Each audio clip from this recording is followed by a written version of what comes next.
aujourd'hui, direction test lactate pour Paul Picard, coureur élite en National 1. Il sera au SCO Dijon l'an prochain. Bon, les conditions météo sont pas au top. Il fait très humide, par contre il fait pas froid. Mais bon, c'est déjà assez compliqué comme ça à caler dans une planif un test lactate, vu que c'est long. Donc on peut pas se permettre de décaler le jour, mais ça va le faire.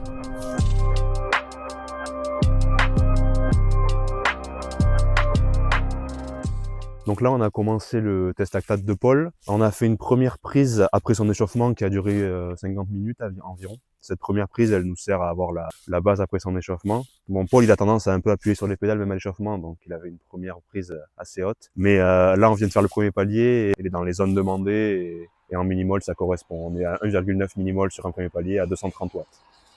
Il faut savoir qu'on est sur des watts assez élevés parce que Paul, bon, c'est un coureur qui est élite national, en National 1, et qui a un profil, un gabarit assez lourd. Donc c'est pour ça qu'on a des watts aussi élevés sur des premiers paliers. Au niveau du matériel que j'utilise, donc il y a la machine pour les mesures, c'est une Lactate Scout.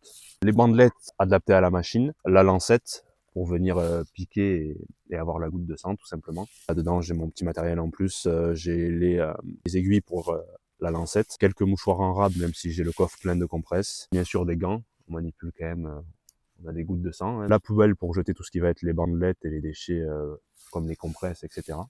Et ensuite j'ai l'ordinateur, donc là j'ai mon tableau donc du test de Paul avec les paliers qu'on a fixés, la lactatémie sur chaque prise, la durée de chaque palier avec les watts moyens réalisés, et ensuite je lui demande à chaque fois son ressenti au niveau du RPE.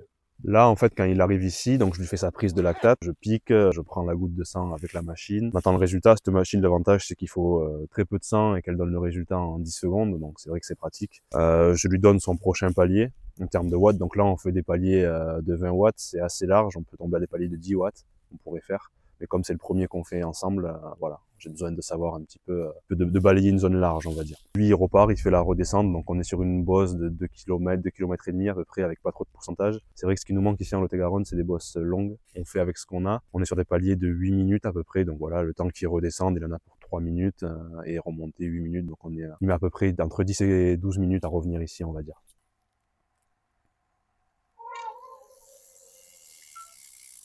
Parfait.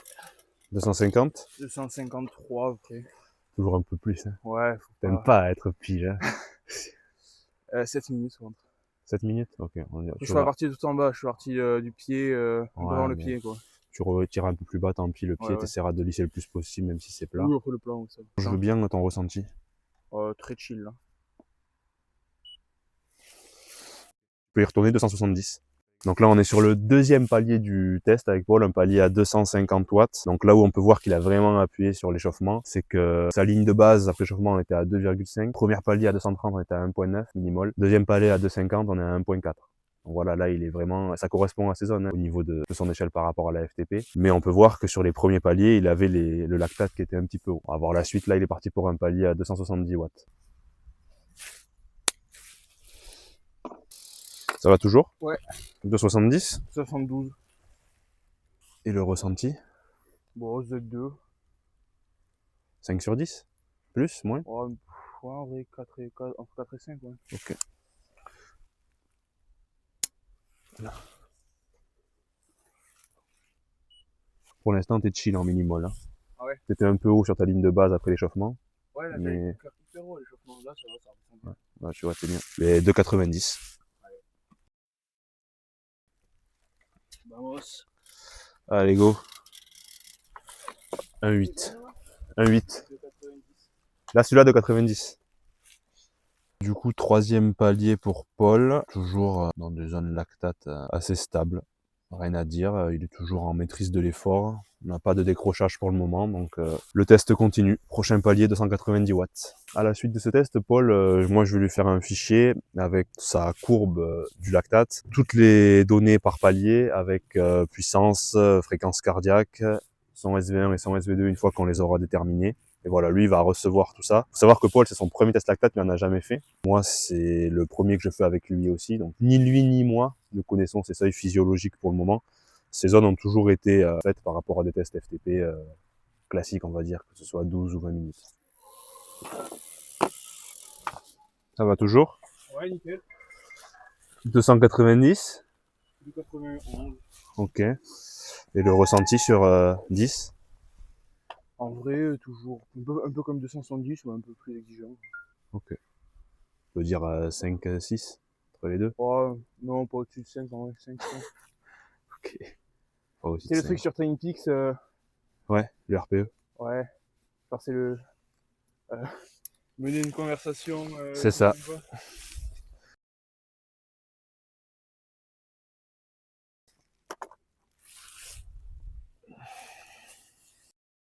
Il commence à être chaud là. Le sang il reste. La goutte elle reste. Ok. Tu peux y retourner, tu décroches pas. 310. Allez. Tu décroches pas le coup. Il va me cramer toutes mes bandes.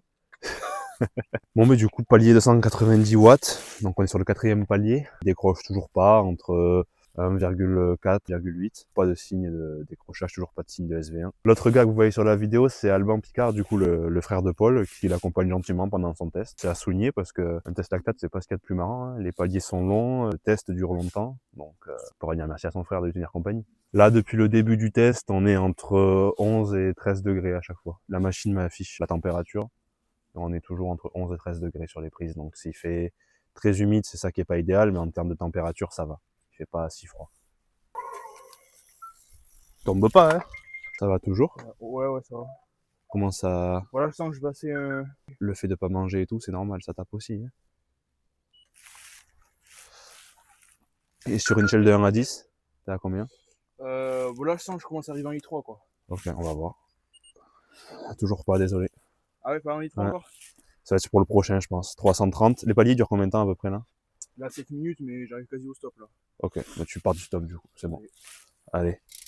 Donc là, on a fait le palier à 310 watts, 1,7 millimol. Bon, là, il commence à avoir un ressenti zone 3, début de zone 3. Bon, d'après le lactate, il est pas encore, mais à mon avis, c'est pour le prochain palier. On sent qu'il arrive, il est beaucoup plus essoufflé que les fois d'avant déjà. On est passé d'un ressenti à 4, 5 sur 10. Voilà, on approche plus des 6,5, 7 là, je pense, pour lui. Les paliers commencent à légèrement se raccourcir parce qu'on arrive sur la longueur maximale de la bosse qu'on a, donc on est à un peu moins de 8 minutes. Comme j'ai dit tout à l'heure, on peut pas avoir sur ce terrain-là beaucoup plus long de toute façon, hein, dans le secteur de Marmande et du Lot-et-Garonne. Donc on fait avec ce qu'on a, mais c'est quand même suffisant pour avoir une bonne base.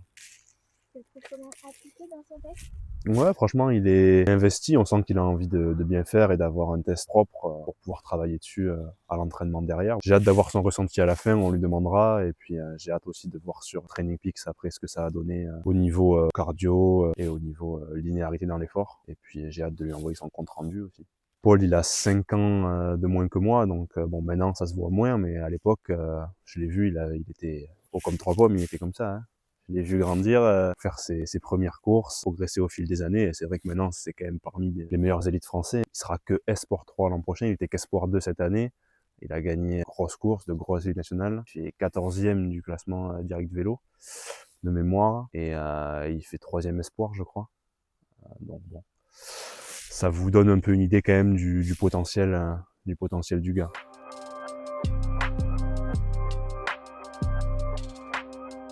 Donc là, Paul, il a eu son premier décrochage sur le palier 330 watts. C'est totalement en corrélation avec son ressenti. Il est passé à 3,1 millimol. C'est le désavantage de faire des paliers aussi larges. Il est passé de 1,7 à 3,1. Donc après, une fois que je le connais, qu'on a fait plusieurs tests, etc., on pourra faire des paliers plus courts et déterminer avec précision un palier de 10, 15 watts plutôt que 20 watts pour savoir vraiment à quel niveau il décroche. Là, voilà, c'est entre 310 et 330 qu'il a décroché. Donc on va estimer ça à 320, le SV1, mais on peut être plus précis. Ça c'est bon.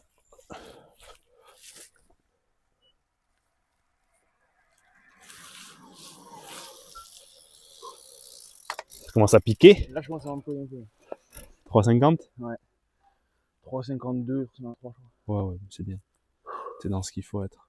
Et en ressenti là, on est sur du SV1 toujours ou du SV2 ? Je dirais OI3 peut-être. Ouais, on arrive Ouais, dans la zone qui fait mal. ouais, c'est ça. Donc peut-être qu'il reste un palier, on va voir, à faire. On va voir. Soit celui-là, soit un autre. Hein ? Ah, elle est pourrie la route. Ouais. Ouais, le temps est pourri de toute façon.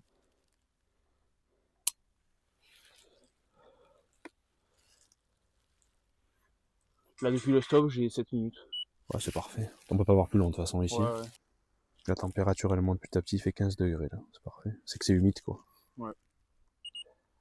Ben, désolé mon grand, il faut continuer. Ah ouais, pas de soucis. 370. Là, il est à 3 millimoles sur le palier 350. Il était à 3,1 millimoles sur le palier 330. Alors, Ça va encore. on a encore un, tu penses? Ah oui. Là, faut voir après, c'est le lactate qui va nous le dire. Hein. Ouais.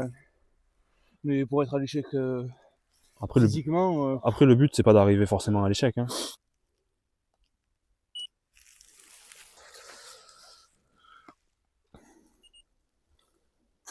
Faut encore. Hein.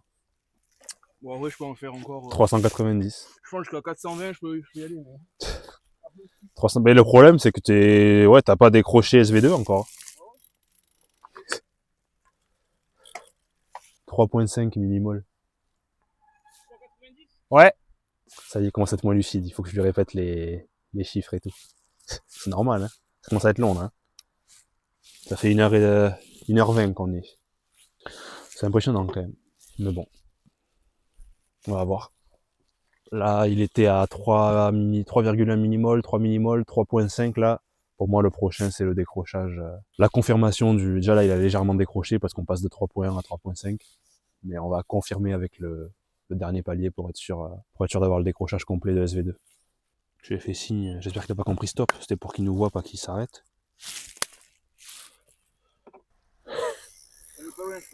On a reculé un peu pour que tu aies un peu plus de temps sur le palier, mais je pense que c'était le dernier là.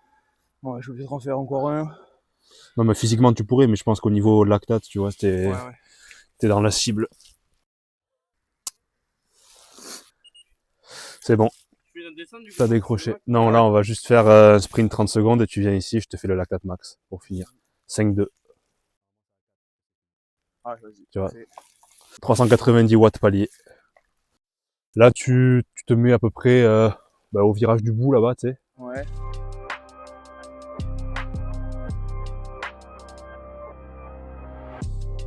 Là on lui fait la prise de lactate max pour finir, comme ça il l'aura aussi.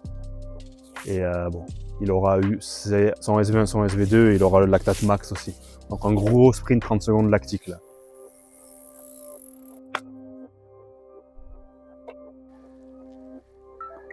Allez. C'est le dernier, c'est le dernier.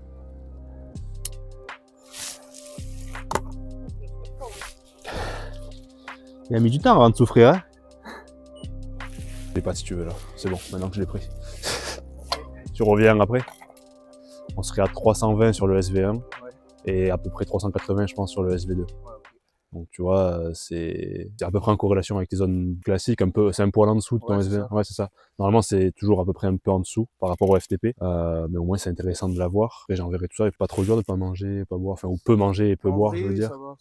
Ouais. Pas t'embêter trop longtemps, mais juste 30 secondes, tu dis un peu ton ressenti. Ouais, en vrai, c'est vraiment bien, je trouve que c'est une approche différente de pouvoir calculer ses zones, etc. Et après, ça permet à l'entraînement derrière de pouvoir travailler ses seuils de manière plus précise et plus qualitative. Donc voilà, je trouve qu'en complément d'un test 12 ou quoi, ça permet de pouvoir avoir plus de précision au niveau de l'entraînement. Et puis, de toute façon, ça a été bien réalisé. Hein, donc, ça, tu verras au compte rendu. Par rapport à ces tests lactate, c'est vrai que jusqu'à maintenant, tous les tests que j'ai faits, c'était soit pour des athlètes que j'entraînais moi directement, ou soit des athlètes qui entraînaient Watt Mafia, l'entreprise, que ce soit moi ou d'autres membres. Là, je vais les ouvrir à d'autres athlètes, que ce soit des athlètes qui n'ont pas d'entraîneur et qui ont envie juste de connaître leur seuil physiologique pour pouvoir travailler avec, ou même des athlètes qui ont un entraîneur mais qui n'a pas forcément le matériel ou qui ne fait pas de test lactate. L'idée, c'est de vous faire le test et puis que vous puissiez transmettre après le compte rendu à votre entraîneur, pourquoi pas, pour pouvoir travailler aussi. Avec ces zones-là, c'est toujours un petit plus et c'est vrai que c'est plus précis aussi qu'un test FTP classique. C'est plus long, plus compliqué à mettre en place, mais ça a beaucoup de points positifs. Voici l'analyse du test de Paul, avec son profil ici, avec l'âge, le poids et son niveau. L'objectif du test, qui était donc de déterminer ses seuils physiologiques et d'analyser son profil. Ici, on a les données de tous ces paliers sous forme de tableau ici et sous forme de graphique ici. Sur le graphique, j'ai bien mis en évidence les deux seuils, donc le SV1 et le SV2, et on voit vraiment bien les deux décrochages, puisque là, c'est assez stable, d'un coup, ça décroche. Ici, c'est assez stable, et d'un coup, ça décroche. Ensuite, on a l'analyse donc physiologique du test, tout simplement par rapport aux données qu'il y avait dans le tableau et dans le graphique. Et on a les recommandations pour son entraînement futur. Donc après avoir fait ce test avec Paul et avoir fait son compte rendu, ce que j'aurais à lui donner comme conseil, c'est un peu ce que j'ai mis dans mon analyse et mes recommandations. Alors il a déjà un profil qui est très élevé avec des seuils qui sont très hauts en watts, mais voilà, le conseil que j'aurais à lui donner, c'est de travailler ses intervalles à SV1 pour venir rapprocher ces deux seuils. Il serait vraiment gagnant sur ses performances. Même s'il faut continuer à travailler aussi le SV2, qui serait à faire dans un premier temps et à insister, c'est vraiment à rapprocher ces deux seuils-là. Si cette vidéo vous a plu, n'hésitez pas à vous abonner à notre chaîne, ça me donnera de l'énergie et l'envie d'en faire d'autres.